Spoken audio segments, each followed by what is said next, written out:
Pronto. Então, vamos lá. Então, boa noite para todos vocês. Boa noite. Sejam muito bem-vindos a mais essa atividade. Eu vou falar como se eu estivesse no gabinete, tá? Porque a atividade é online por conta do momento, né, pandêmico que estamos vivendo no mundo. E principalmente agora, né, nesse mês de janeiro, como vocês estão acompanhando aí na mídia, a gente está com esse crescimento aí do Covid. E aí, por isso que a gente não está fazendo ao vivo e a cores, né? Bom, vou começar me apresentando. Eu sou a Vânia Feitosa, produtora cultural. Eu estou à frente aí desse projeto, que é o Gabinete de Leitura Muitas Histórias. É um projeto que é uma realização do Governo do Estado de São Paulo, né? Através do PROAC Municípios, com a realização da Prefeitura de Jundiaí, né? É um projeto, né, um edital, o PROESC, que visa premiar iniciativas locais. A linguagem premiada foi de patrimônio cultural.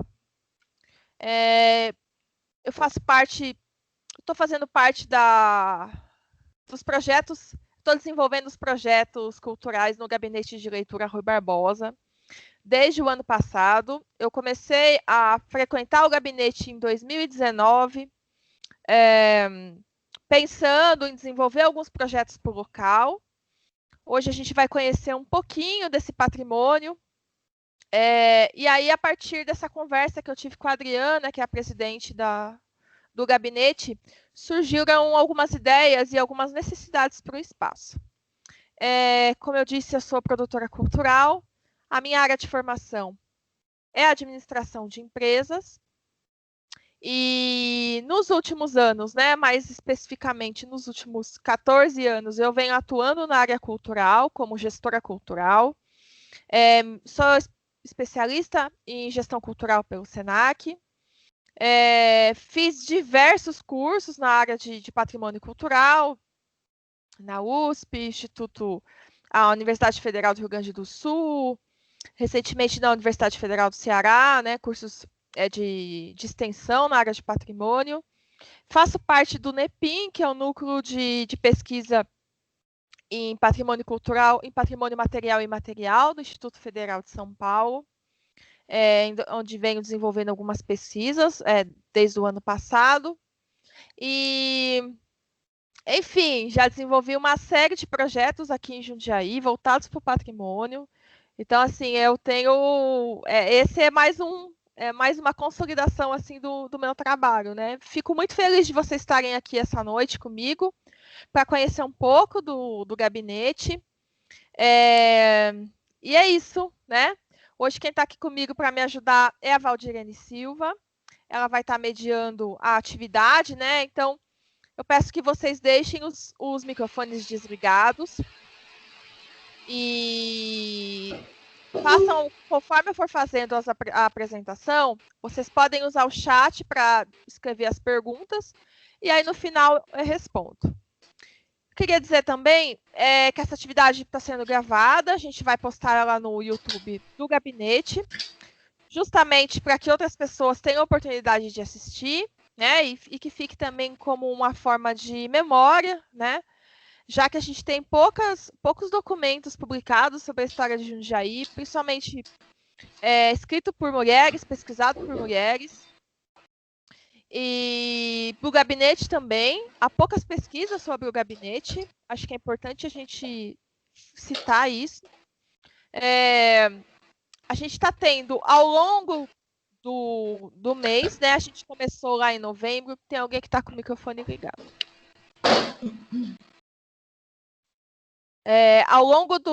Desde o ano passado, a gente tem desenvolvendo uma série de atividades culturais voltadas para a literatura no gabinete e vamos prosseguir aí ainda esse mês de janeiro, fevereiro, março. Então, eu peço para que vocês sigam acompanhando as atividades nas redes sociais, tanto no Instagram quanto no Facebook, tá bom? O Gabinete de Leitura Rui Barbosa, ele é um espaço centenário. Então, são muitas coisas para a gente abordar durante a apresentação. Então, assim, como a gente tem pouco tempo, né, para não ficar muito cansativo também, então o que eu fiz? Eu fiz um recorte temporal. Eu vou falar um pouco sobre o surgimento do gabinete, dos gabinetes, e vou falar até 1923, tá? E aí eu pretendo fazer uma outra apresentação em breve, onde eu vou dar continuidade em outras histórias, né? Outras curiosidades sobre o espaço. É importante lembrar também que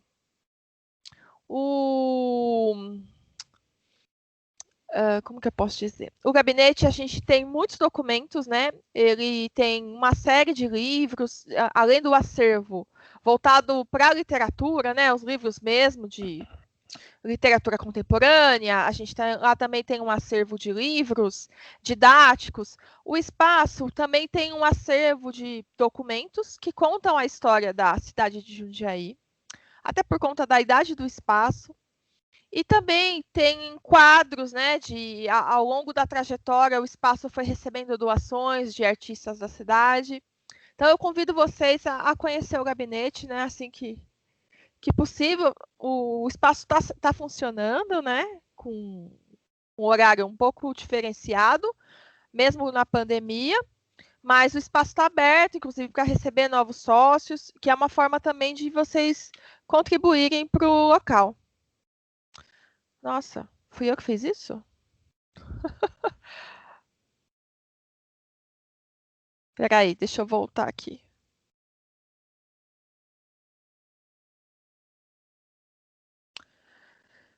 Pronto. Vocês estão me vendo?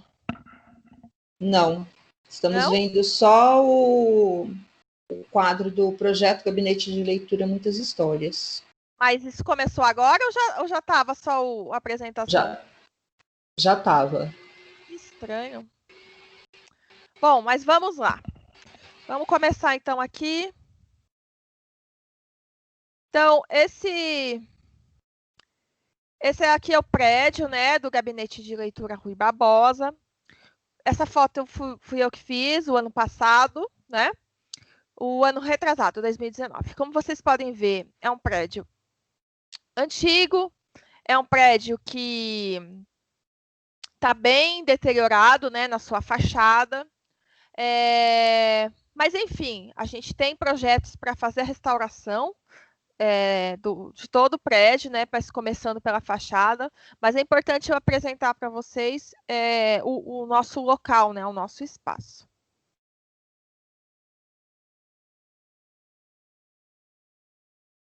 Então, vamos lá, né? O que é um gabinete de leitura? Né? Então, são espaços para leitura, espaços para livros e um espaço para pessoas, né? Além de ser um local para empréstimo de livros, uma das funções dos gabinetes aqui no Brasil era de constituir um público leitor, facilitando o acesso à leitura através de empréstimo de livros, acesso a periódicos como jornais e revistas, salas de estudo e um horário estendido para atender estudantes de diversos turnos e trabalhadores no pós-turno da sua jornada laboral, né? Então,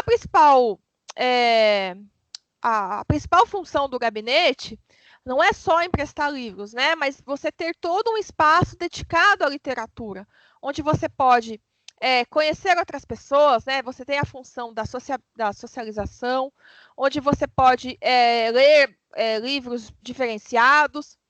Vamos pensar que no nosso cotidiano hoje, a gente tem a Biblioteca Municipal aqui em Jundiaí, que só foi criada, começou a ser pensada no final da década de 50, 1959, 62, até que finalmente, se não me falha a memória, em 1972 que ela começou a funcionar. Então, a gente precisa refletir sobre esse assunto, que a gente não tinha uma biblioteca na cidade que fosse pública, né? Não que o gabinete de leitura fosse público, né? Até hoje ele não é. Ele se mantém com a mensalidade dos associados, né? Então, as pessoas que fazem parte do quadro associativo, elas contribuem mensalmente com um valor, e esse valor ele é usado para fazer a manutenção do espaço, a compra de novos livros, assinatura de revistas, assinatura de jornal, e manter o espaço funcionando, né? Há 3 funcionários, né, que são registrados. A equipe, né, tem todas as despesas do espaço, né? Limpeza, segurança, internet, né? A manutenção do prédio em si. Então, tudo isso é mantido pelos associados, né? Atualmente, o gabinete não recebe nenhum tipo de subvenção governamental. Isso vem desde o passado, né? Na criação do gabinete, né? Então, aqui, voltando, né? Também tem a função de a promoção de eventos literários, atividades culturais que fomentem as ações literárias, né? Por reunir um público mais letrado em muitos locais, os gabinetes foram considerados em muitas cidades como os primeiros espaços culturais, as primeiras bibliotecas e o espaço também para reuniões sociais e políticas. E como surgiram os gabinetes de leitura? Segundo Ana Luísa Martins, os gabinetes de leitura eles surgiram na Europa entre os séculos 17 e 18 e se difundiram tanto pelo Velho como no Novo Continente nos 800, né? Acompanhado, obviamente, a expansão, a afirmação e consolidação da cultura letrada e de uma sociedade burguesa. E no Brasil, como funcionou isso? Os gabinetes eles foram surgindo espalhados pelo país, né? Hoje a gente tem o mais conhecido, né, no Brasil, é o Gabinete Real, o Gabinete Português, né, de leitura, que funciona no Rio de Janeiro. Entre outros do mesmo molde, fundado por portugueses, em cidades como Salvador, Belém e Recife. Então, como vocês podem ver, existe um tipo de gabinete, né, que é o Gabinete Real Português. Esse tipo de gabinete foi fundado por uma elite de portugueses, né, no Brasil. E eles têm mais ou menos o mesmo molde. Aqui a gente tem uma foto do Mark Ferres, de 1887. O Mark Ferres foi um fotógrafo que, além de fotografar espaços, ele ficou muito conhecido por fotografar a sociedade, né?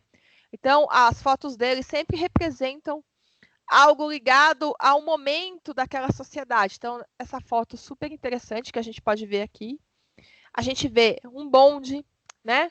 A gente vê uma carroça, né? Uma charrete junto com o seu charreteiro. Você vê pessoas ali, né? Transeuntes na rua. Você vê uma rua, né?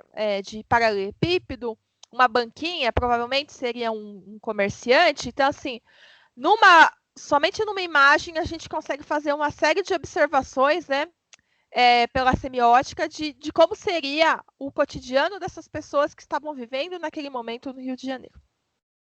Além desses gabinetes que foram fundados pelos portugueses, a gente teve diversos gabinetes espalhados no país que foram fundados através de outras forças, né? Por exemplo, no estado de São Paulo, a gente teve uma série de gabinetes que foram fundados a partir de ferrovias, né? A partir de trabalhadores que estão ligados à ferrovia. Aqui no estado de São Paulo, né? É importante lembrar que os gabinetes surgiram antes da criação das bibliotecas públicas no estado de São Paulo, né? Então, assim, é muito interessante a gente refletir sobre isso. Assim como a gente tinha, como demorou para o país ter um ensino público, né, que fosse responsabilidade, como se o governo tivesse a responsabilidade de alfabetizar as pessoas, né? A gente tinha o ensino particular, mas o ensino público ele demorou para acontecer. A gente também não tinha espaços de leitura que fossem públicos, né, para a população. Não à toa a gente tem uma geração de pessoas que se chegavam até a escola eram sempre consideradas elite, né? Porque o acesso ao livro era caro, o acesso à escola era difícil. Geralmente as pessoas tinham que se locomover, quem morava na região rural tinha que se locomover até uma região central, isso demandava tempo. demandava energia, porque o acesso era difícil para as cidades, né? As cidades não eram como hoje, né? Com asfalto, com ruas, né? Os arruamentos não eram tão acessíveis como é hoje, né? Então a gente precisa refletir também sobre essa questão do acesso à leitura, né? E aí os gabinetes foram surgindo em diversas cidades onde havia ferrovia, acompanhando o desenvolvimento local e a possibilidade de se adquirir livros e publicações que pudessem ser transportadas pelo trem. Então, quando a gente pensa na questão da ferrovia, a gente pensa na questão da liberdade, né, de você transitar de uma cidade para outra, de um estado para outro, né, em alguns casos, e você tem essa facilidade de vir livros através do Porto de Santos, de outras localidades, às vezes até de outros países, né? Você consegue ter um acesso maior à compra desses materiais. Eu montei aqui um gráfico com base num estudo, em um mapeamento que foi feito, né? Dos principais gabinetes que foram sendo inaugurados, né, com o passar dos anos. Então, a gente tem o caso de Iguape, em 1847, Sorocaba, em 1867, Itu, 1873, Rio Claro, 1876, Ubatuba, né, 1876, também no mesmo ano, Itapeva, né, no extremo do estado, em 1878, Tatuí, 1879, Jundiaí, 1882, e Avaré, 1887, e São Vicente, 1888. Então, assim, aqui a gente consegue observar alguns gabinetes relacionados à questão da Companhia Paulista de Estradas de Ferro, mas também relacionados a São Paulo Railway e depois a Estrada de Ferro Sorocabana, né? O que está em negrito eu coloquei porque são gabinetes que ainda estão funcionando até os dias atuais no estado de São Paulo. Porém, em outros moldes, né? Já voltados para a gestão municipal. Então, em um determinado momento das dificuldades de se manter um gabinete de leitura na modalidade como é visto, como ele foi criado, que é uma associação sem fins lucrativos, uma associação de pessoas que se juntam para manter esse espaço funcionando e arcando com essas despesas, muitos locais, muitas cidades não conseguiram ter uma vida longa, né? Sorocaba mesmo é um caso. Hoje ele é administrado pela prefeitura da própria cidade, né? Rio Claro, a mesma situação. Jundiaí também teve essa questão. Esse gabinete que a gente vê citado aqui nesse gráfico, ele teve a sua fundação em 1882, porém ele não durou muitos anos, né? Ele não conseguiu se manter. Ele foi ser criado alguns anos depois, que eu vou mostrar aqui para vocês. Então, como surgiu o primeiro gabinete de leitura de Jundiaí? Né? Em 1880, o então jovem jundiaiense de 12 anos, naquela época se trabalhava muito cedo, né, gente? Não sei se vocês já pesquisaram sobre isso, mas assim, as pessoas começavam muito cedo a trabalhar. Então, não se assustem com a questão da idade. O José Feliciano de Oliveira, ele trabalhava numa agência de correios aqui de Jundiaí, e por acaso ele descobriu uma caixa de livros que havia pertencido à municipalidade, né? Havia sido doado por uma escola, né? Ele pagou um valor mensal de R$1.000 e usou esses livros para seu próprio conhecimento, né? Seu próprio estudo, né? E ele ficou deslumbrado com essa questão de poder pagar um valor que ele não poderia, ele não teria renda para comprar esses livros, mas ele ficou vislumbrado com essa ideia de poder pagar uma certa, vamos chamar de aluguel, né? Um aluguel para usar esses livros, né? Quando ele se desligou dos Correios em 1883, ele adquiriu esses livros. E aí, com o intuito de criar um gabinete de leitura popular, ele divulgou uma nota em jornais da cidade de São Paulo, né? E aí ele conseguiu fundar um gabinete de leitura aqui em Jundiaí, com cerca de 42 sócios. Eu elenquei aqui apenas alguns dessas pessoas, digamos, mais conhecidas, né, da cidade na época, né? Então, a família Queiroz Teles, para quem não conhece, essa família está ligada ao Barão de Jundiaí, né, e à elite aqui de Jundiaí, uma família de fazendeiros, de empresários. Flávio Martins Bonilha, que é um nome ligado à educação aqui na cidade. Antônio Mendes Pereira, que é o avô do ex-prefeito Romero Mendes Pereira. E o Major Sucupira, que o Major Sucupira é uma figura bem conhecida aqui na cidade, que ele serviu a Guerra do Paraguai, né, recebeu uma comenda e veio para Jundiaí para trabalhar no cartório daqui. Então, era uma pessoa muito conhecida, muito bem relacionada. Então, assim, só por esses poucos nomes, a gente já consegue identificar que, nesse momento, participava uma elite bem letrada da cidade. Aqui eu coloquei uma foto, né, do José Feliciano, em 1893. E aí, quem foi, afinal, o José Feliciano, né, de Oliveira? Essa pessoa que, quando a gente lê sobre o gabinete de leitura, esse primeiro gabinete, em várias literaturas, a gente lê assim, um menino chamado José Feliciano de Oliveira teve a iniciativa de criar um gabinete de leitura. E aí acaba passando batido de quem foi essa pessoa, né? Porque assim, foi um menino, ele criou, né, essa instituição do gabinete, mas e aí o que ele criou com isso, né? O que ele fez com essa informação? E assim, em muitas literaturas aqui da cidade, a gente não vê uma continuidade da história do José Feliciano. Então, aqui eu coloquei para vocês, quis contar um pouco dessa história para a gente entender a importância do José Feliciano, não só para Jundiaí, mas num contexto nacional mesmo, né? Então, de origem humilde, olha, eu estou vendo uma série de errinhos de português, tá, na apresentação, eu peço desculpas, tá? Essa é na hora de digitação. Eu vou dar uma revisada depois na apresentação. Mas, enfim. Então, de origem humilde, ele se muda para São Paulo, onde ele se gradua na Escola Normal em 1887. Era uma pessoa muito estudiosa, né, gostava da questão do estudar.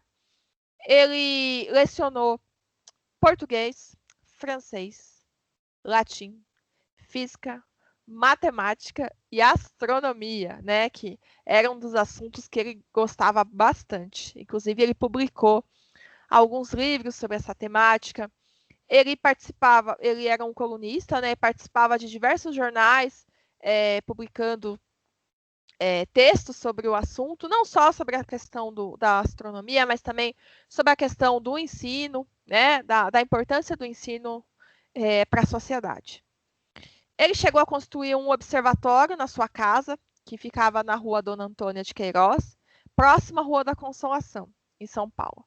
O seu objetivo era permitir que os seus alunos tivessem aulas práticas. Senão, olha a visão da pessoa, né?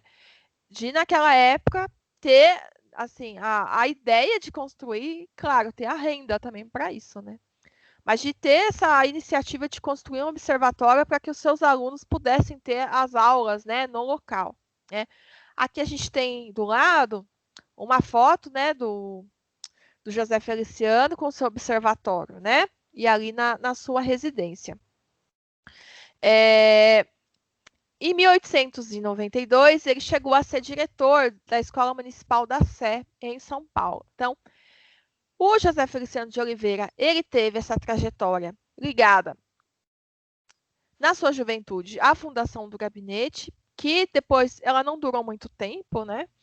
Naquele momento, ela deve ter durado poucos anos, mas foi uma grande iniciativa para a cidade. Depois ele teve essa trajetória na cidade de São Paulo, né, onde ele foi professor na escola, né, lá em São Paulo, na Sé, chegou ao posto de diretor, teve essa função, teve essa trajetória também como escritor, né, e na publicação de livros. É uma pessoa muito, muito engajada, né. Ele foi republicano, abolicionista, né, um seguidor do positivismo, né, a corrente filosófica que surgiu na França no começo do século XIX.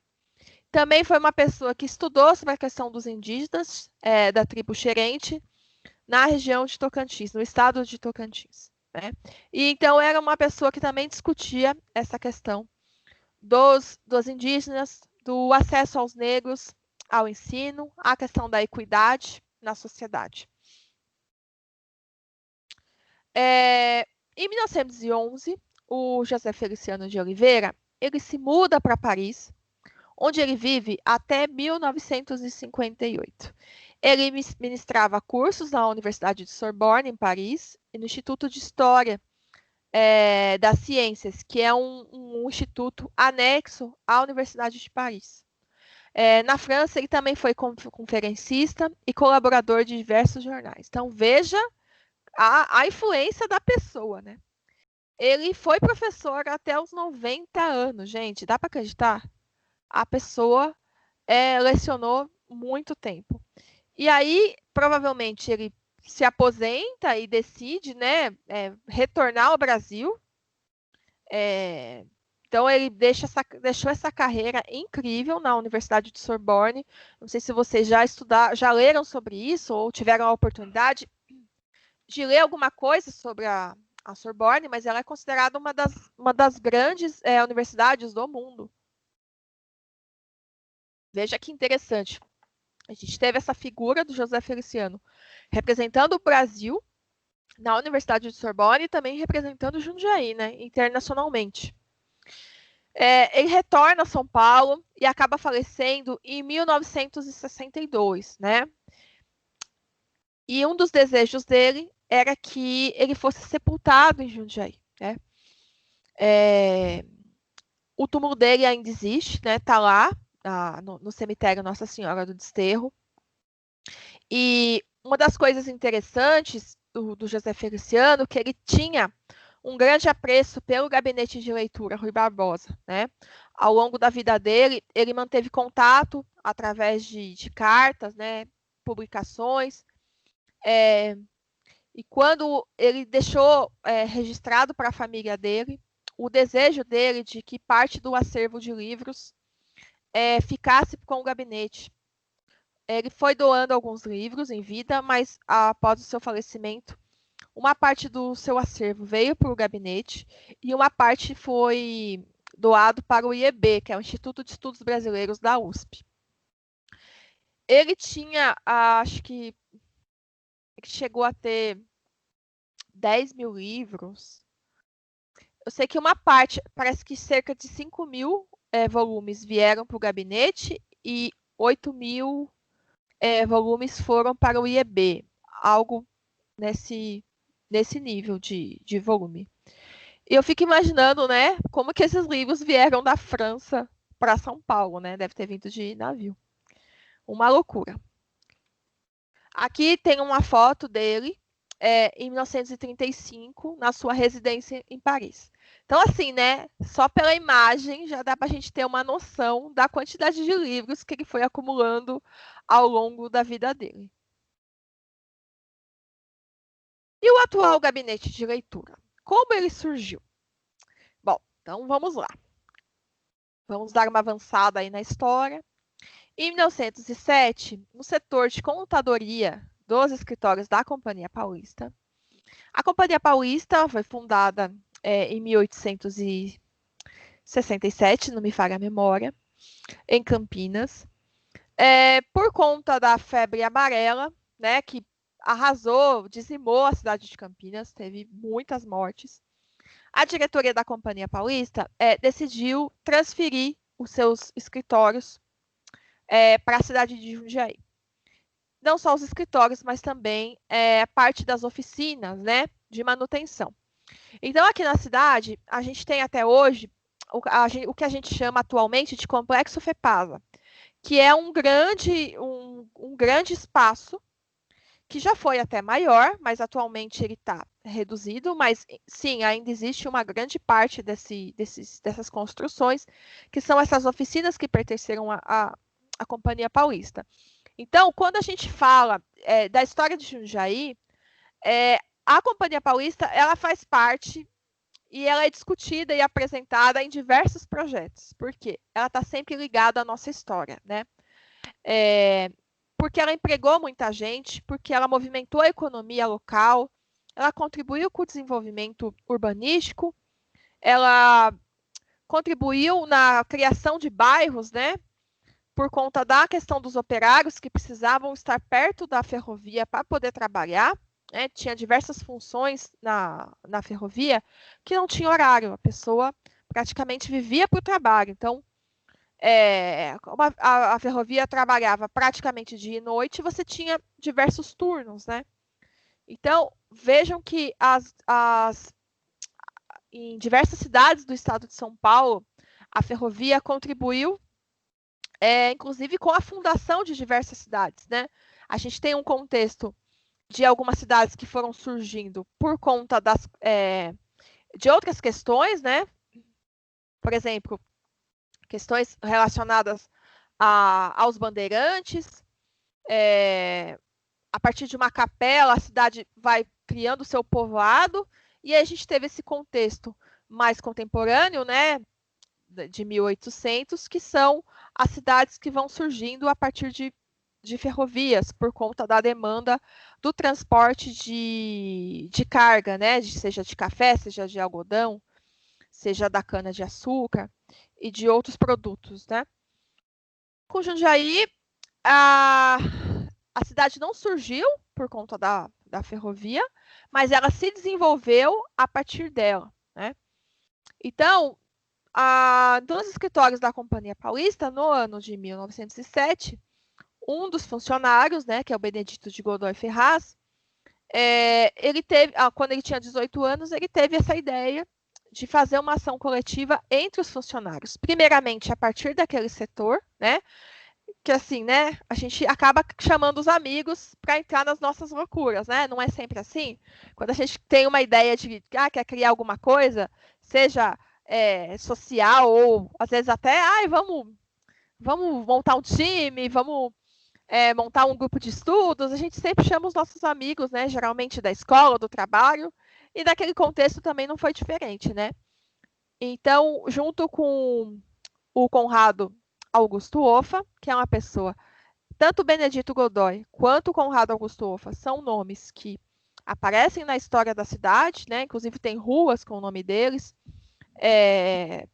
tanto devido à sua contribuição na Companhia Paulista, quanto na contribuição para a sociedade, né? Mais para frente a gente vai ver isso, que a Companhia Paulista, essa questão dos operários, como ela teve uma influência inglesa, é muito comum em diversas cidades que a ferrovia e a sua vida no trabalho influencia a questão da vida social. Então, a partir da ferrovia surgem diversos espaços sociais.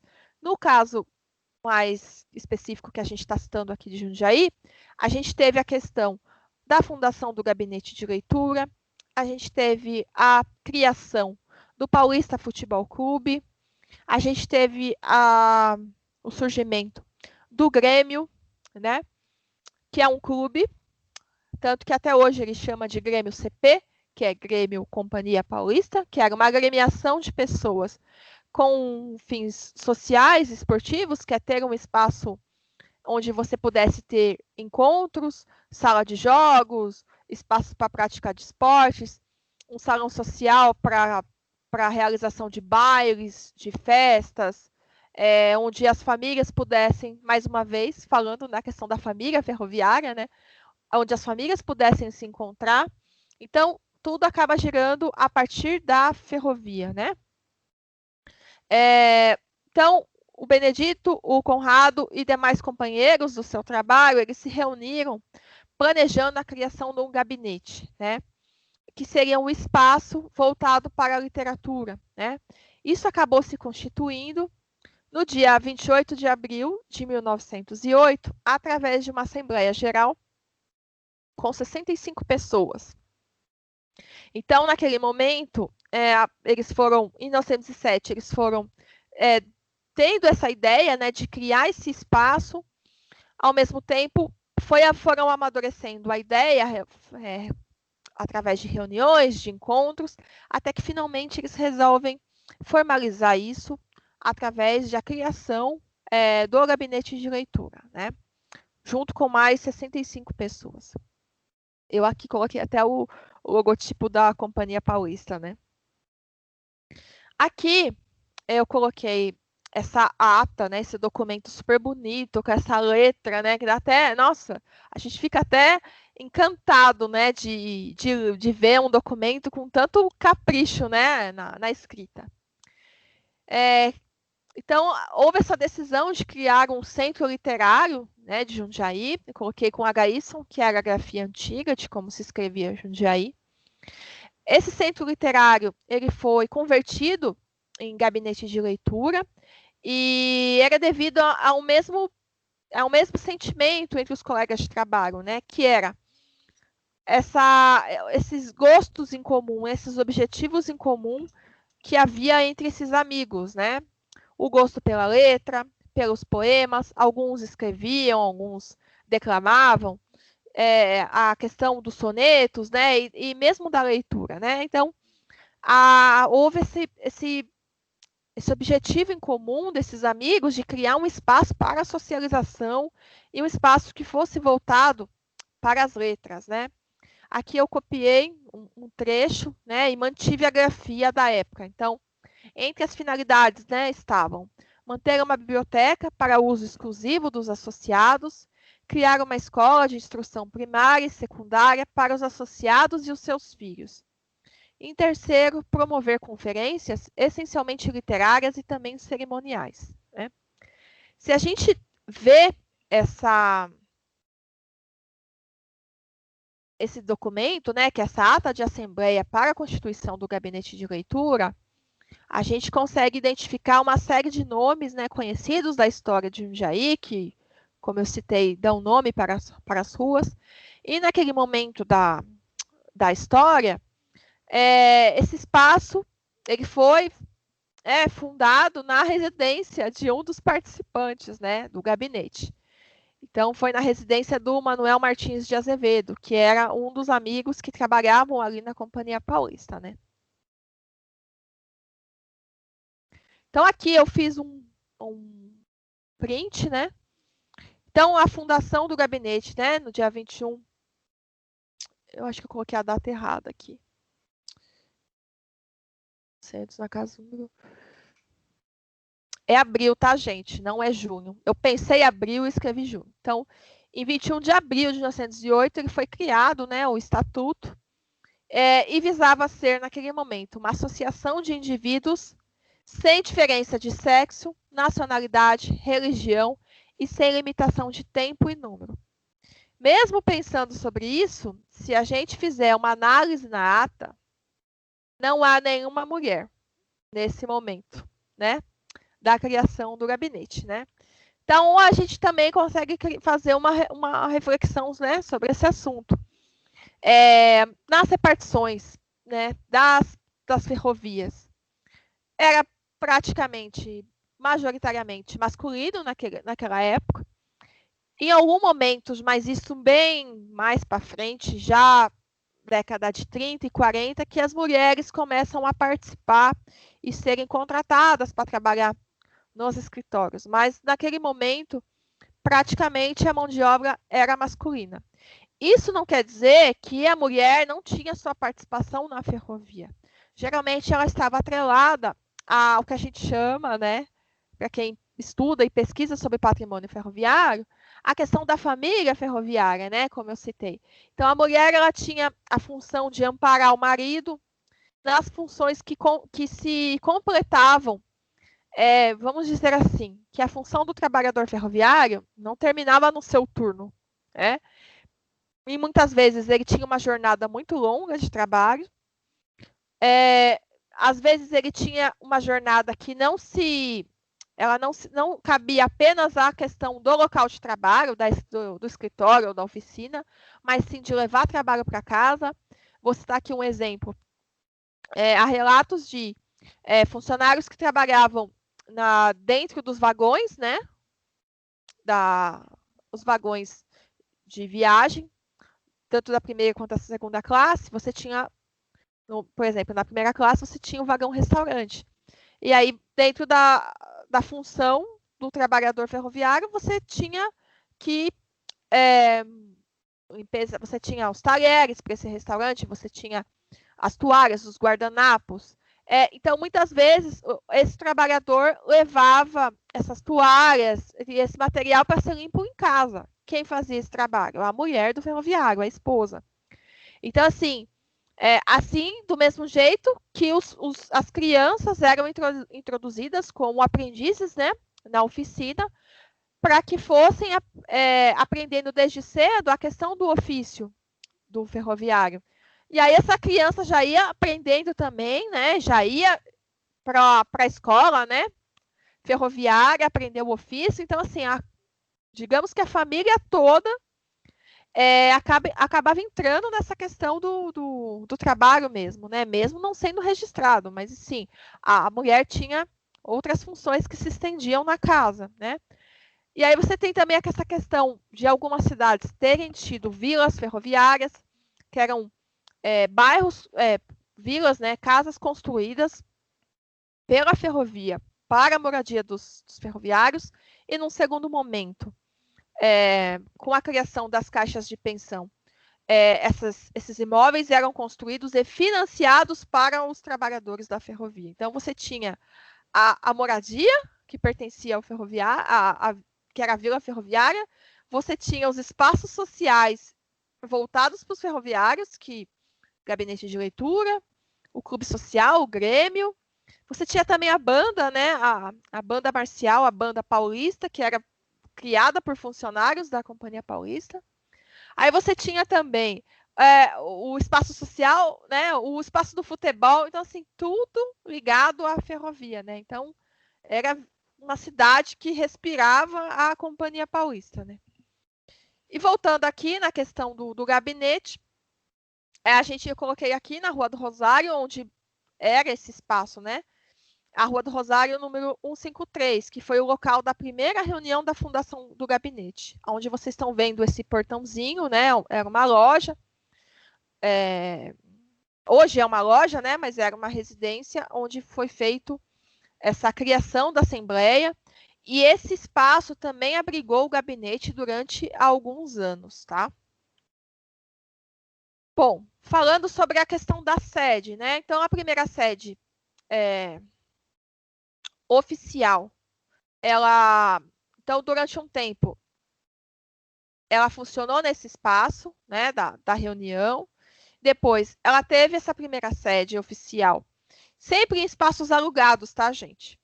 Então, essa primeira sede, ela acontece no espaço alugado, na Rua Barão de Jundiaí, número 69. Esse local, ele funcionou de 1909 até 1913. Devido às diversas modificações das edificações no local, não é possível a gente precisar hoje aonde é esse espaço. A rua, esse comecinho da Rua Barão de Jundiaí, ela teve uma série de demolições, ampliações, mas o que eu fiz foi colocar uma foto aqui de 1949, feita pelo Janksur, que foi um fotógrafo aqui de Jundiaí, que uma pessoa assim muito conhecida e que fotografou tanto o cotidiano da cidade através dos prédios, das ruas, os monumentos, as festas, né, as pessoas, né, os tipos jundiaienses, né. Participou de diversos eventos, fotografando comícios, reuniões, eventos sociais, eventos políticos, formação de turma de escola. Então, se a gente tem hoje um grande acervo de um banco de imagens sobre a cidade, se deve ao Janksur, né? Que tem fotos com boa qualidade, né? Muitas imagens foram feitas no negativo de vidro, então que permite uma ampliação e que permite uma conservação maior dessas imagens. Mas voltando aqui a essa foto, onde a gente está vendo aqui Escola Industrial, era o antigo nome da da Escola Estadual Antenor Soares Gandra, né, que está ali no comecinho da cidade. Então, provavelmente, o gabinete funcionou em um desses imóveis ao lado da escola, né? Atualmente, a escola ela é número 53, né? O gabinete ficava na Barão de Jundiaí, número 69, então também era um número ímpar. E para a gente ter uma ideia, esse prédio que a gente vê mais para frente, que tem 2 telhados, que é um prédio mais alto, ele era a escola Siqueira, o Grupo Escolar Siqueira de Moraes, né? Que foi uma das primeiras escolas aqui da cidade. Depois funcionou nesse espaço a Biblioteca Pública, Nelson Fult, já na década de 70, mais especificamente em 1972. E depois, atualmente, é o prédio da Pinacoteca. Então, a Pinacoteca, ela é no número 109. Então, por isso que eu estou dizendo que provavelmente era um desses imóveis entre a Pinacoteca e entre a escola. E o terceiro local, né, onde o gabinete funcionou, era na Rua do Rosário, número 61. Esse número também não existe mais devido às modificações, mas provavelmente era mais ou menos onde está esse portão azul, né? Ali tinha algumas casinhas, então provavelmente foi um desses espaços. E de todos eles, esse é o espaço que é mais próximo do atual gabinete de leitura. Então, segundo o escritor um escritor espanhol, né, Antônio Gomes Castilho, o espaço destinado à leitura se mantém com livros e leitores, né? Então, partindo dessa premissa, uma das grandes dificuldades do gabinete sempre foi a sua sustentabilidade, né? O local ele era mantido com contribuição dos sócios, que eram sócios contribuintes e sócios benfeitores. Qual era a diferença? Um deles era os sócios fundadores, que eles pagavam uma espécie de joia para entrar, né? Se a gente trazer isso para os tempos atuais, a gente pode chamar de matrícula, né? Então, ele pagava para ficar sócio e ele pagava mensalmente um valor para manutenção do espaço. Então, com esse dinheiro se pagava funcionário, se pagava o aluguel do prédio, se pagava conta de luz, água, as despesas de um imóvel, né, normal, aquisição de livros, né, tudo isso para manter o espaço funcionando. Em 1909, por iniciativa do vereador o Dr. Eloy Chaves, o local começa a receber subvenções anuais da prefeitura que contribuíram para a melhoria do local. Então, assim, a questão da subvenção, ela dá um respiro para o gabinete, né? Que aí você começa a contar com valor fixo, né? Aquela coisa assim, né? Ufa, podemos respirar, né? Porque quando você depende só de valor dos sócios, acaba oscilando muito, porque acaba na primeira crise, na primeira dificuldade, a pessoa perde o emprego, perde a sua renda, ela começa a cortar, as despesas, né? Então, é isso que acaba acontecendo. E aí acaba tendo a saída dos sócios, e aí você tem uma alteração na renda. No dia 23 de fevereiro de 1910, houve a criação de uma escola noturna, né? A gente chama de escola noturna de primeiras letras, no gabinete. Então, quando a gente volta lá nas premissas da criação do gabinete, de ele ser um espaço de leitura, um dos objetivos era também ser um espaço de formação de pessoas leitoras, né? A questão da alfabetização. Porque a questão da escola, o acesso era muito pouco, né? Você tinha, geralmente, as escolas que funcionavam no horário, né, da manhã ou da tarde, e aí você tinha uma população que não era alfabetizada e que precisava ser letrada, né? Então, a criação de uma escola noturna vem de encontro também para atender o público trabalhador, que não podia assistir às aulas num horário comum, né? Como eu citei, era muito fazia parte da tradição, né, da época, se começar a trabalhar muito cedo. E para isso você acabava abandonando a escola, né? Então, assim, mais uma vez, por iniciativa do Dr. Eloy Chaves, que era uma pessoa, além de ser um político, era uma pessoa de muitas posses, né? Um fazendeiro, empresário, e também era uma pessoa ligada à Companhia Paulista, né? O Dr. Eloy Chaves, ele também era advogado. Então, mais uma vez, a Companhia Paulista, né, também tinha essa influência política na cidade de influenciar as pessoas de uma forma que contribuísse para o desenvolvimento das ações do gabinete, né? Então, em 1910, ele conseguiu fornecer a energia noturna para o prédio. Então, isso é muito importante. Lembrando que a energia para Jundiaí, ela começa a funcionar em 1905, né? Mas não era como é hoje, né? Que a gente tem energia, né, à disposição. Ainda era uma coisa voltada para as elites, né? E voltada principalmente para os postes de luz, né? Eram poucos imóveis que tinham acesso à energia elétrica. Aqui eu coloquei uma foto, né, da usina do Quilombo. Para quem não conhece, o Quilombo é um bairro de Itupeva, né? Ele tem esse nome porque ali tinha um quilombo de escravizados.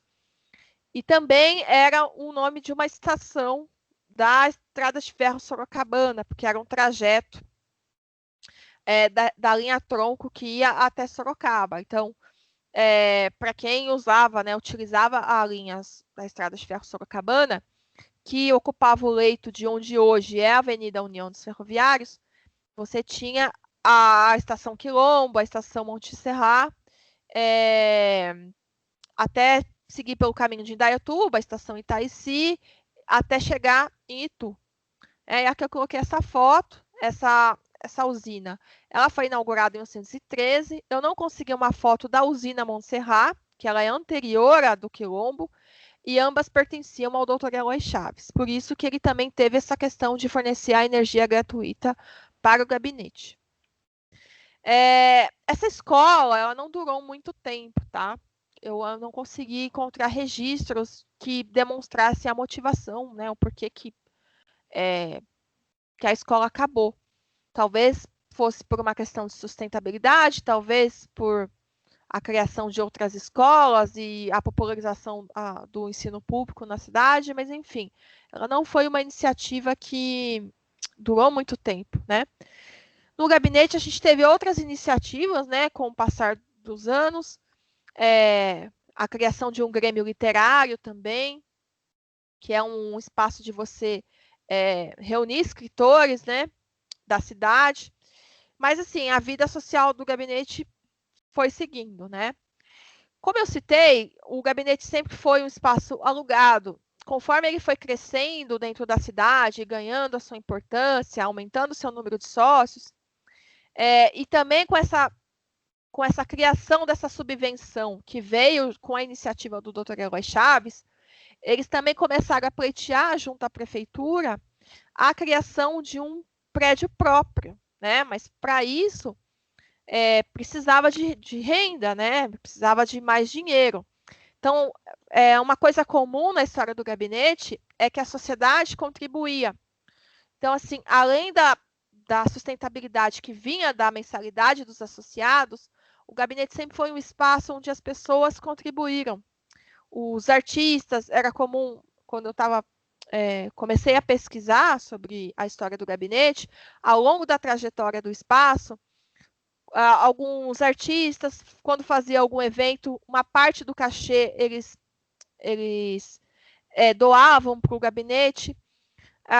Os eventos literários que eram cobrados e eram realizados dentro do espaço, uma parte também do cachê era distribuído para o gabinete.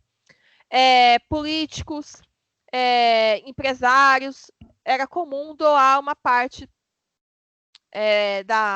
fazer contribuições voluntárias para o espaço. Então, com isso, eles foram criando um caixa, já planejando essa ideia de ter um espaço próprio. Então, voltando aqui nessa foto, né, o que nós tínhamos?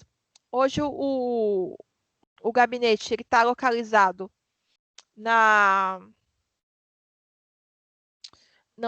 num local aqui no centro que chama Praça Rui Barbosa, né? Essa praça antigamente era conhecida como Largo do Pelourinho, né? Que era um espaço onde os negros escravizados eram castigados, né? Então, veja que a memória dos locais, né, ela vai mudando, né? Os nomes vão mudando, justamente para homenagear alguns espaços, né? E, enfim. O prédio hoje está nesse local, né? Que é em frente a essa praça, como eu citei, na rua, entre a Rua do Rosário e a Rua João, acho que é João Cândido. E aí, o que acontece nesse espaço? Na década de 20, a gente estava num desenvolvimento da cidade, né? A questão dos arruamentos, né? A colocação de pedras, mudando um pouco esse modelo da cidade. E o que acontece? Existia esse plano urbanístico de ampliação das ruas, né, por conta até dos veículos. E aí o que acontece? Em 1921 começou uma pressão, né, política para que fosse demolida essa. Onde eu coloquei essa seta era uma igreja, que era a igreja de Nossa Senhora do Rosário dos Homens Pretos. Era uma igreja voltada para a comunidade negra da cidade, né? E era mantida pela a Irmandade do Rosário, né? Que eram homens que se propunham a manter esse espaço funcionando, né? Como vocês sabem, a questão do racismo, né? Em muitos locais, os negros não podiam frequentar as igrejas dos brancos. Então, foi construída essa igreja. Ela ficava no final da Rua do Rosário, né? Inclusive a Rua do Rosário, ela tem esse nome, né? Por conta de ser o local onde se chegava a essa igreja, né? Mesmo com a demolição da igreja, o nome da rua foi mantido. Isso é super importante, né? Porque você mantém a memória dos espaços, né? E aí você tinha essa rua, nesse local, que começou a ter essa pressão para que ela fosse demolida e houvesse uma ampliação da Rua do Rosário, que ela fosse até a Rua Major Sucupira, que era uma rua que você descendo, você chegava até um outro bairro da cidade de forma bem rápida, né? Aí alegaram a questão do desenvolvimento do local, a questão da ampliação, enfim, N motivos. A igreja foi demolida. Mas alguns anos depois, né, praticamente 15 anos depois, foi inaugurada uma outra igreja em outro lugar da cidade, em outro bairro, né?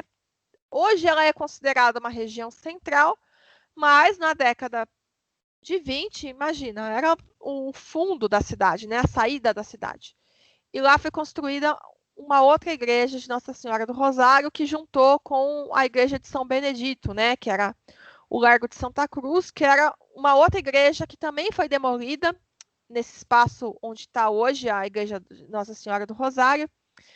E aí foi transladado, né? Ali também era um cemitério que pertencia à igreja. Os corpos foram, já haviam, uma parte desses corpos haviam sido transladados para o cemitério Nossa Senhora do Desterro, por volta de 1869, mas o que sobrou ali na demolição, né? Porque era comum você fazer os enterros no átrio, que é aquele corredor principal da igreja, né? Então, na demolição, você tira o sino, você tira as imagens, você tira a documentação, e aí foi feito esse translado também de tudo isso, e finalmente se demole a igreja. É feita a ampliação da rua, e uma parte desse terreno é doado, na verdade, doado não, é cedido para o gabinete. Até hoje, isso consta no documento de propriedade do gabinete, né, que o terreno é cedido. Enquanto o gabinete existir, o espaço pertence ao gabinete. A partir do momento que o gabinete se desfazer, esse espaço volta para a municipalidade, né? Então, a prefeitura, ela faz uma outra doação, né, de dinheiro, né, para que o gabinete faça a construção desse espaço. Esse valor não foi suficiente, então eles fizeram uma série de campanhas, arrecadaram doações e juntaram mais dinheiro dos associados e finalmente conseguiram construir a atual sede, né? Que já passou por algumas reformas, ampliações, mas enfim, o prédio, na sua totalidade, né? Houve uma ampliação e houve uma emenda do prédio novo com o prédio antigo, mas na sua grande totalidade, esse prédio ele foi construído entre 1922 e teve a sua inauguração em 1923, no dia 7 de setembro. Aqui tem uma foto, né, um pouco mais nítida do gabinete, né? Do gabinete não, desculpa, da igreja de Nossa Senhora do Rosário.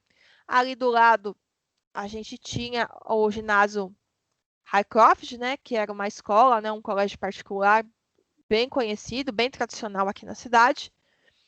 E um pouquinho ali para frente também tinha a residência do Major Sucupira. Ele foi um dos fundadores do primeiro gabinete de leitura, né? Lá em 1882. Inclusive, devido à residência dele ser ali próximo, né? E como uma homenagem após o seu falecimento, essa rua foi denominada Rua Major Sucupira, né? Então, aqui até essa foto é de 1919. Essa outra foto aqui, né?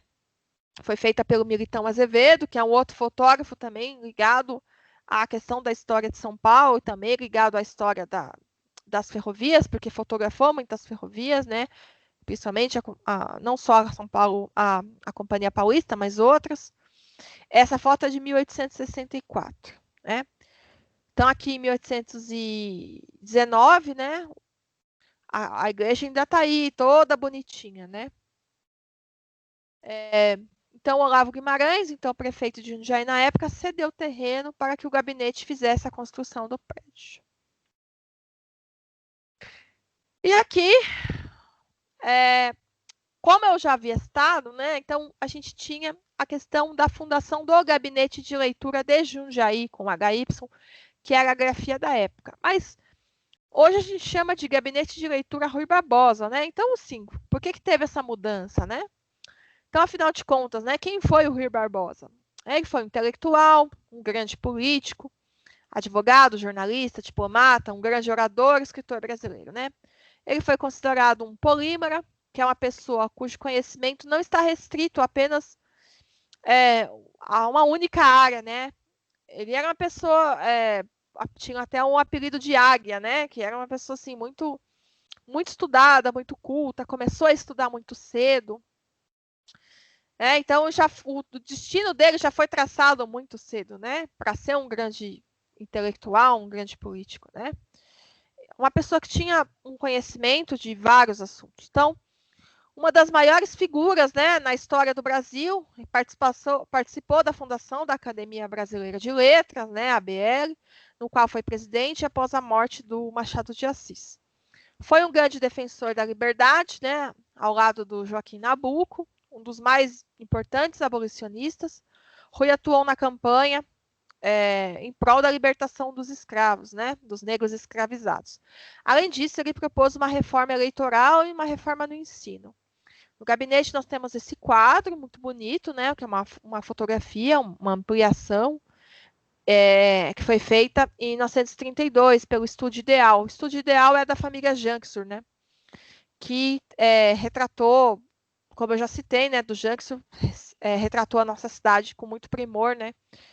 A gente tem muitas imagens graças a ele. Essa foto foi feita pela Adriana Zuttini, que é a atual presidente do gabinete, né? E essa moldura eu acho ela belíssima, né? Quando que o gabinete teve essa alteração no nome? Então, qual foi o motivo, né?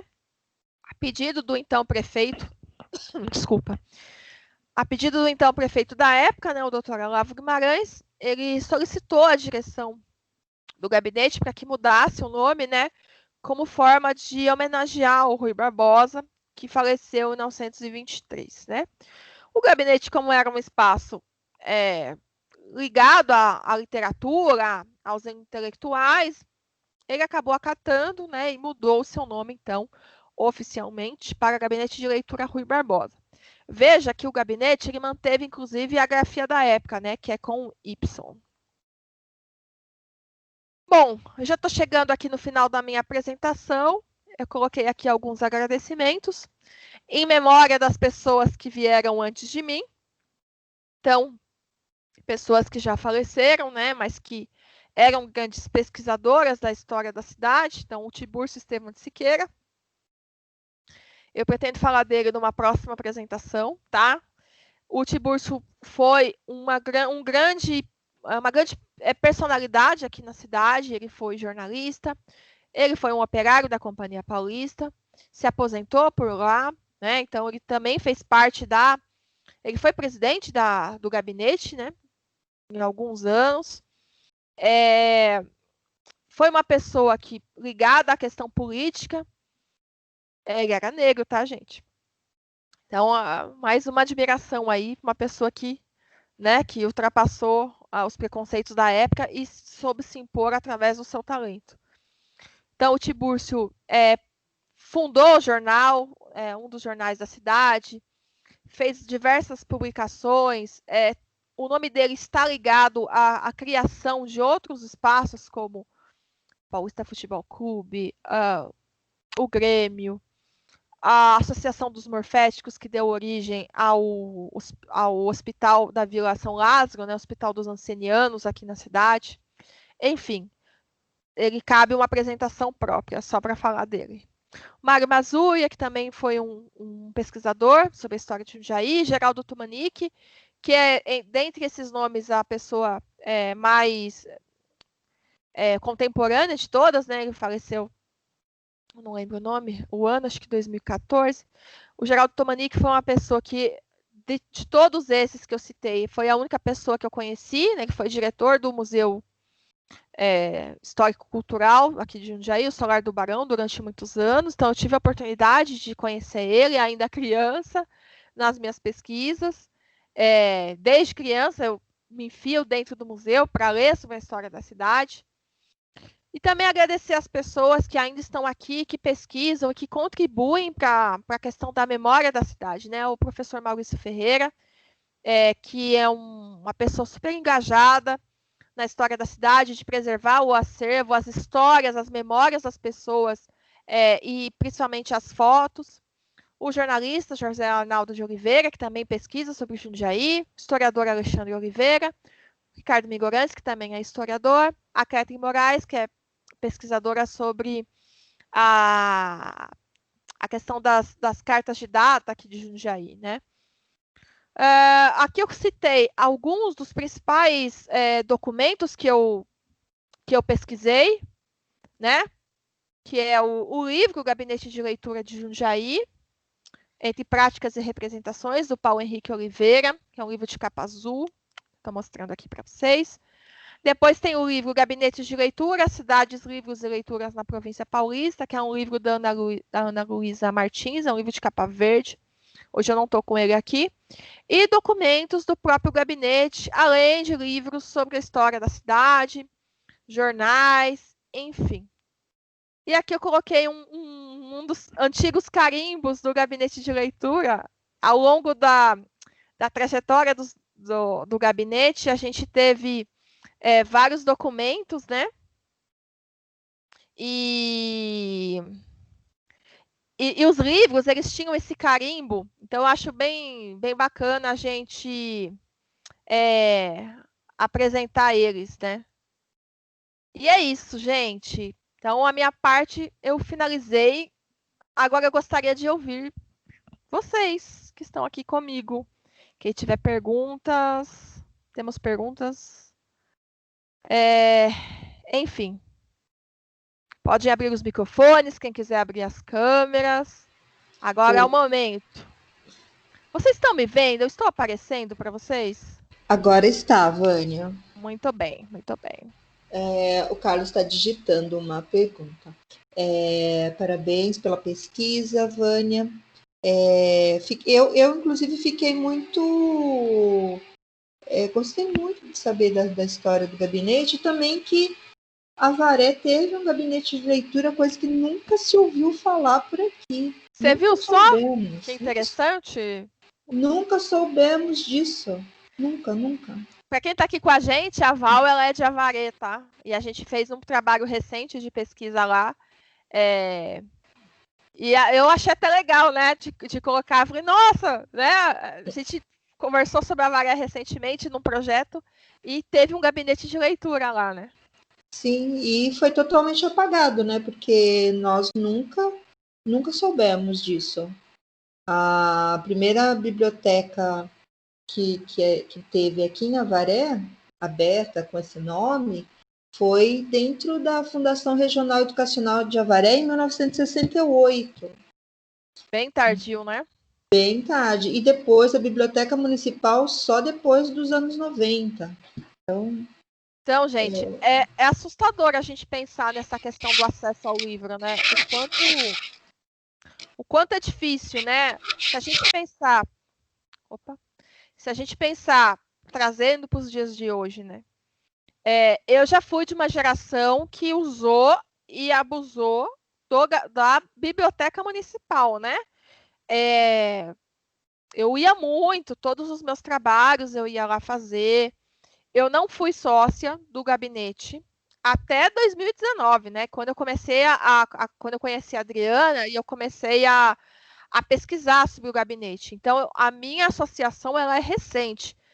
Por quê? Porque sempre foi caro. Eu vim de uma família muito, muito pobre, muito humilde, que não tinha condições de se associar. Mas, para quem tinha, veja que o gabinete ajudou muitas gerações de leitores, de estudantes, para ter acesso aos livros. Porque a gente precisa pensar que a principal função dos gabinetes, além, claro, dessa questão da socialização, é você popularizar o acesso ao livro, né? Vamos pensar que o livro era uma coisa muito cara, e aí, quando você tem a oportunidade de comprar um livro e distribuir, e diversas pessoas puderem alugar o livro e ler, né? Hoje a gente chama de empréstimo, né? Mas naquela época a gente chamava de locação. Que você empresta um livro para ler e pagando um valor mensal que não vai pesar no seu bolso, né? Lembrando que na fundação do gabinete, ela foi feita por ferroviários, né? Estamos falando do gabinete atual, né? De 1908.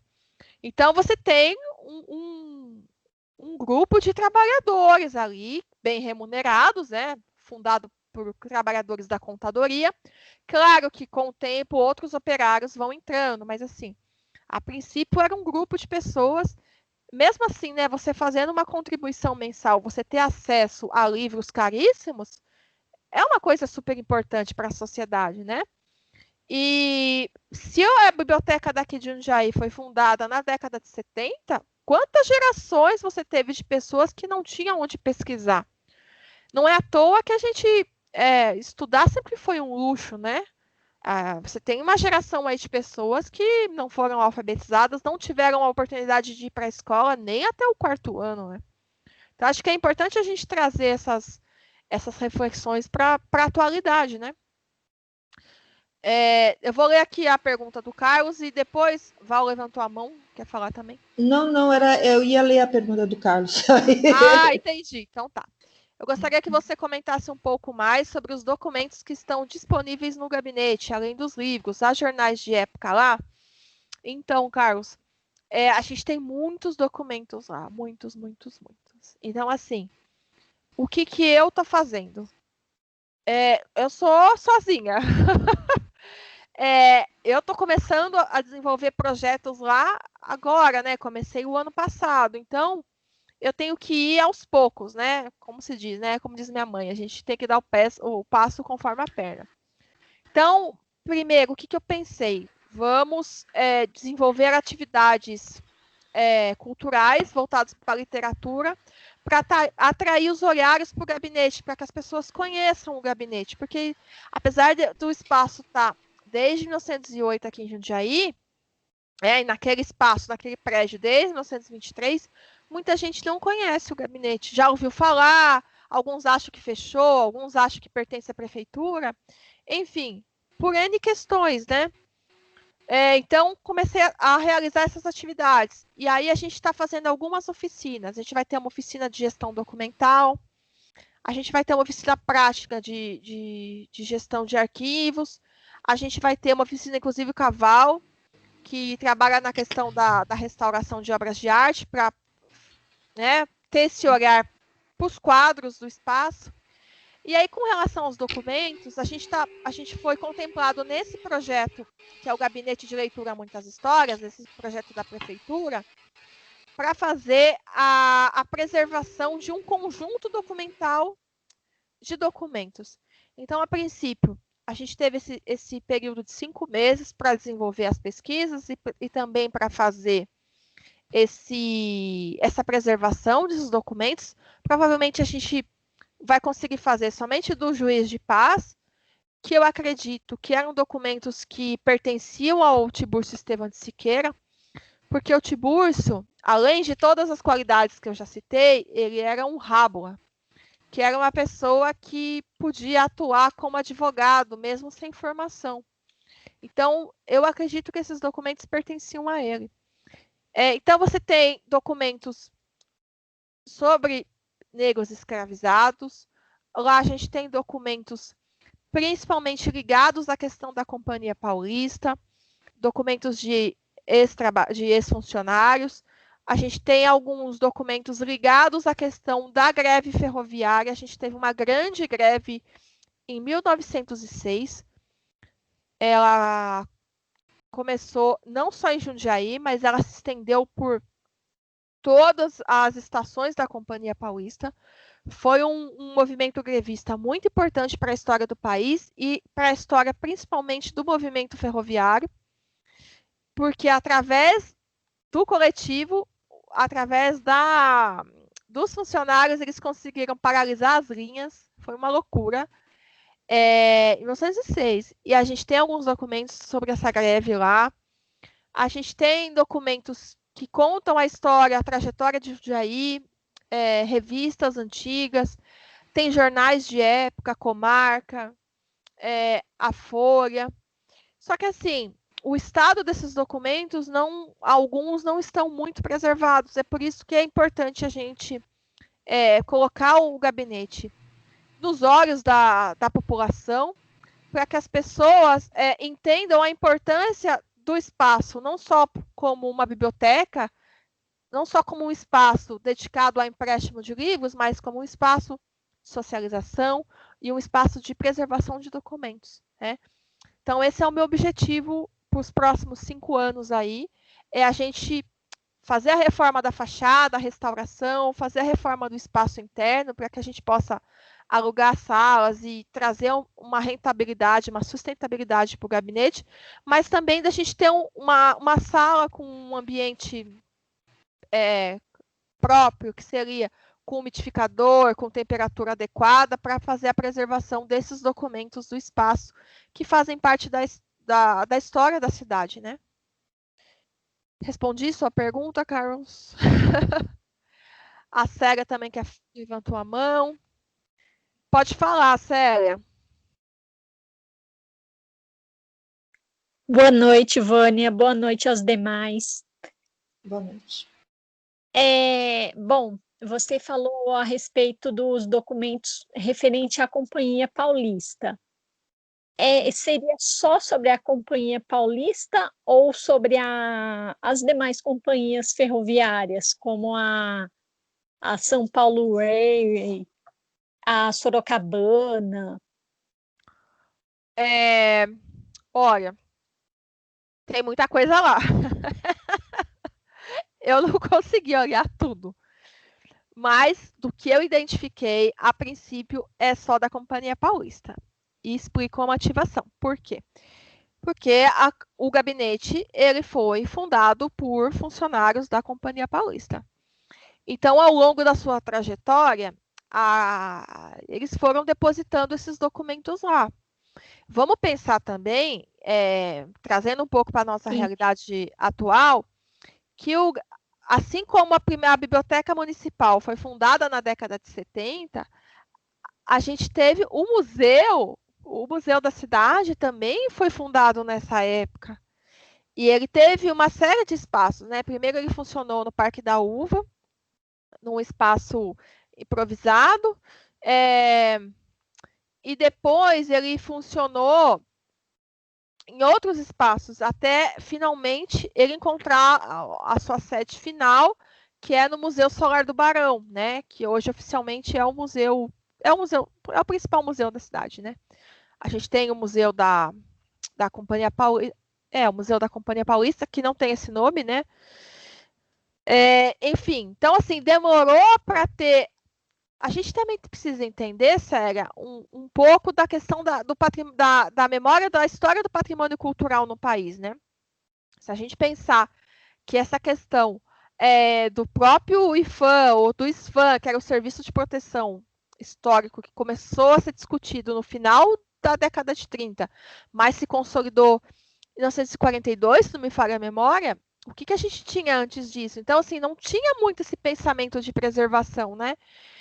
A história da Sorocabana, ela não tinha um escritório aqui na cidade, né? Ela tinha um ponto de partida, que era a estação, e a gente tinha... Bom, Jundiaí foi um grande entroncamento ferroviário, né? Então, por aqui passou a São Paulo Railway, na sequência, a Estrada de Ferro Sorocabana, a Estrada de Ferro Ituana, que foi encampada pela Sorocabana depois, a Estrada de Ferro Bragantina, que teve uma vida curta, a Estrada de Ferro Itatibense.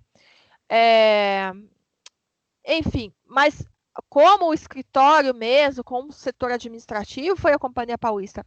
Os escritórios, a parte administrativa da Sorocabana ficava em São Paulo. Então, a gente tem poucos documentos, até tem alguma coisa, mas nada assim que seja muito, nossa, quanta coisa, entendeu? Só uma cartinha ou outra, mas nada relevante. O foco mesmo é da Companhia Paulista, né? Assim, falando da questão documental sobre ferrovias, né? É isso, Célia? Respondi? Respondeu. E só mais uma dúvida. Como eu não moro aí, eu sou de outra cidade, eu teria acesso a indo ao gabinete de leitura a esses materiais? Aí, no caso, você precisa ser sócia do gabinete, né? Pagar uma mensalidade, que hoje está em, acho que é R$ 50. Assim, nós não temos um bibliotecário, nós não temos uma pessoa que seja um pesquisador, um historiador para te acompanhar. Mas, por exemplo, quem quiser fazer pesquisas no local, é possível agendar, e aí a gente pode separar esses materiais com cuidado, né? E a gente está acompanhando também essas visitas. Eu também posso ajudar, claro, nessa questão. Mas é possível sim, né? Dentro dessas condições. Perfeito, Vânia. Muito obrigada. Imagina. Vânia, posso fazer uma pergunta? Claro! Claro. Escuta, então eu entendi que o gabinete ele é autônomo, né? Então ele não tem nenhuma ligação com o poder público. Não, é uma entidade sem fins lucrativos, né? Uma associação que é mantida pelos associados. A mensalidade, ela se mantém com o valor das mensalidades desses sócios. Claro que, assim, com o passar dos anos, só o fato de ter um prédio próprio já ajuda, né? Na questão das despesas. Mas sim, ainda são muitas, ainda a gente precisa de ajuda. E esses projetos que foram aprovados também, eles vêm para contribuir de certa forma, né? Porque você está desenvolvendo atividades lá dentro. Por exemplo, eu consegui aprovar um projeto do PROAC que eu consegui pagar durante 3 meses o salário dos funcionários. Eu consegui comprar materiais para as oficinas. Então, todos esses projetos que vão entrando na entidade, eles contribuem de alguma forma. Ainda é muito pouco, né? Mas a gente vai caminhando a passos de formiga, mas o importante é começar, né? Entendi. Mas tá bom, era isso. Não, e eu acho fantástico que durante tanto tempo, né, uma organização assim, tão séria, importante, esteja em pé e seja independente. Isso é muito importante, né? Eu acho. Sim, eu acho que isso tem muito da contribuição dos associados, né, dessa história que a gente teve voltado para a ferrovia, né, por ser uma cidade que teve uma grande importância na questão da história do patrimônio ferroviário. Nós vamos precisar de uma xícara de açúcar. Desculpa. Ai, e também tem essa questão da prefeitura ter feito uma contribuição durante muitos anos. Ela fazia uma subvenção, né, durante mais algum tempo. Hoje já não tem mais esse apoio, mas isso tem a ver muito. A gente precisa também lembrar que antes do surgimento da internet, o gabinete tinha muitos sócios, né? Era o principal espaço de pesquisa. Lógico, a partir da década de 70 a gente tinha a biblioteca, mas você tinha o gabinete que funcionava num horário diferenciado, né? Ele abria muito cedo, ele ia até o horário da noite, então você tinha muitas atividades culturais lá. Então, isso fazia com que as pessoas se interessassem, né, e participassem. Então, isso gerava renda para que o gabinete se mantivesse vivo até os dias de hoje. Claro que com a queda, com o surgimento da internet, com as facilidades de acesso à aquisição de livros, o número de associados vai caindo, né? Então, isso influencia diretamente na receita do espaço. certo. Tá bom? Bom, Então, acho obrigada. que é isso. Bom, eu quero agradecer, então, a presença de vocês aqui. Muito obrigada por estarem comigo em mais essa atividade. Gostaria que vocês acompanhassem as redes sociais do gabinete. A gente está colocando as atividades lá. Toda a nossa programação. A gente tem muita coisa boa para acontecer ainda esse mês.